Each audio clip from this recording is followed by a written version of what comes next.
त्याच्यामध्ये ते आपली धर्मच घेत नसतात काय आपल्या तुम्ही? गोडाऊन माल घेताना ते कशा पद्धतीने तिथं चेक करून जर आपल्या तालुक्याला जे नियमात माल येतो, शासनाच्या त्या नियमामध्ये मालाला आपण जर चेक केलं तर इकडे पुरवठा अधिकारी, येणार पुरवठा नाही. निरीक्षण, तहसीलदार यांनी माल चेक करूनच दुकानदाराला दिला पाहिजे. चांगला दर्जाचा माल असला तर वाटप करायला पाहिजे, नाहीतर रद्द करायला पाहिजे, ते परत पाठवला पाहिजे आपल्या शासनाला.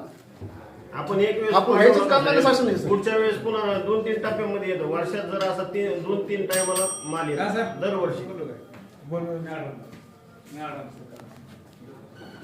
आणि आपले अधिकारी, पुरवठा अधिकारी असेल, पुरवठा निरीक्षण असेल, दुकानदाराला भेट सुद्धा देत नाही.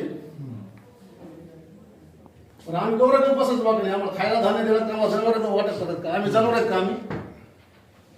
बरं, आपला दरवर्षी इथं कार्यक्रम होतो समजा. आता आम्ही 2-4 जण आम्ही 100 लोक सुद्धा आणू शकतो इथं. धान्य घेणार 100 लोक आणायचे का? मोर्चा काढायचा त्याच्यावर आम्हाला खायला दिलं बरं, गौरव सण करायचा आम्ही. त्यापेक्षा आम्हाला मारून टाका तुम्ही.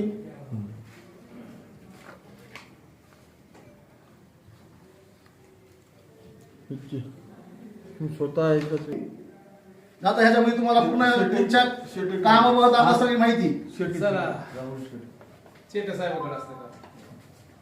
आपण कोणत्याही मालाची चिकन करीत न करता दुकानदाराला आपण माल देतात आणि मुद्दाम म्हणून आम्ही लोकांना खायला धान्य पडेल असं आम्हाला वाटतंय. अरे तुम्हाला भरपूर पगार इथं, तुम्हाला धान्य चांगलं खायला भेटतं, आमच्या गोरगरिबाला कुठं धान्य खायला भेटतं याच्यामध्ये. जाऊ द्या शासनाला परत धान्य वाटप करू नका मॅडम हे दुकानदाराला तुम्ही.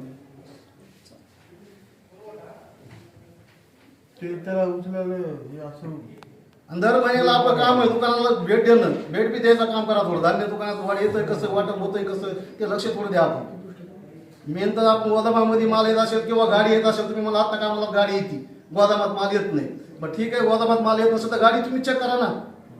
जे आपले अधिकारी आहेत, आपण नेमलेले आहेत अधिकारी, त्यांच्या मार्फत माल चांगला असेल तर उतरा दुकानदाराला द्या, आता देऊ नका ना. पुढच्या महिन्यात असा माल आला नाही पाहिजे मॅडम, तर आम्ही तुम्हाला आत्मदहनाचा इशारा देऊ लोकांसमोर काय जाऊ. मागील काही दिवसापासून वडवणी शहरामध्ये किंवा वडवणी तालुक्यामध्ये निकृष्ट राशन येत आहे. त्याच्याबद्दल चिखलबीडच्या लोकांनी आपल्याकडं तक्रार केली होती. आज वडवणीच्या लोकांनी तक्रार केली आहे. काय म्हणणं आहे आपलं? चिखलबीडच्या वेळेस मी आपल्या गोडाऊन किपरला सूचना दिल्या होत्या की त्यांचं धान्य बदलवून देण्यात यावं.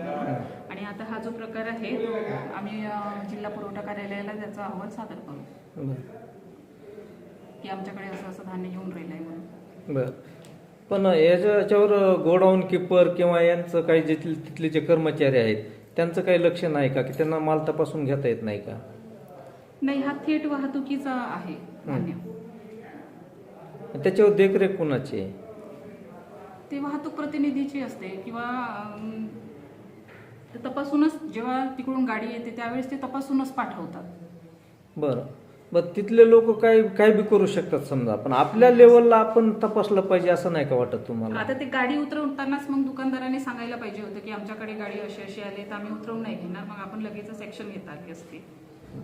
आता आलेले आहेत, आम्ही त्यांची तक्रार नोंदवून घेऊ आणि तो जो अहवाल आहे तो DOSO साहेबांकडे पाठवू. याच्यावर कायमचा उपाय काय करता येईल? आमचं काम आहे फक्त म्हणजे जो अहवाल आहे तो पाठवणं, ह्या आजच्या गोष्टीविषयी. बाकी मग माननीय जिल्हा पुरवठा अधिकारी जो निर्णय घेतील तो